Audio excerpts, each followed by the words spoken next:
पौआ में हम पायल पहिनाई पगली दीवानी के। हाँ, पौआ में हम पायल पहिनाई पगली दीवानी के।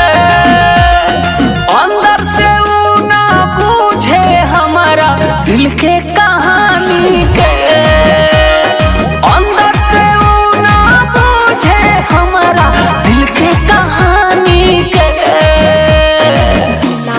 बतिया बताई कैसे मजनू दीवानी को।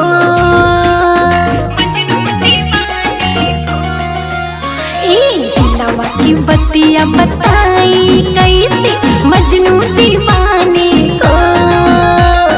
अखिया में अपना देखना हमरा रूपवा खजानी को। अखिया में अपना देखना हमरा रूपवा खजानी को।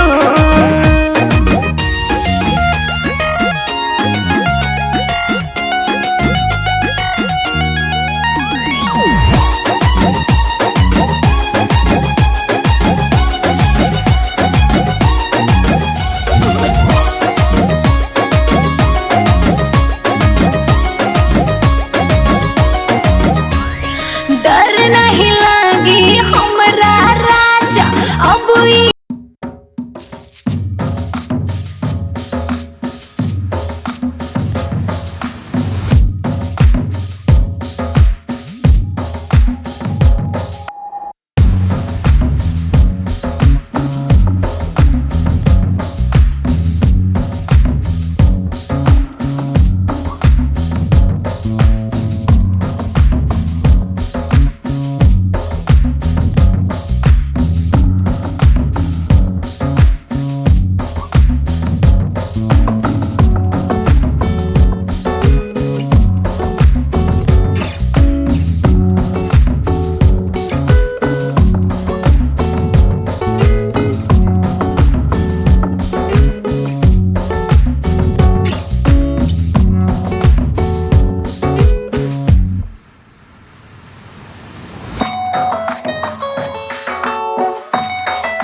नजर चुरा के जमाने से।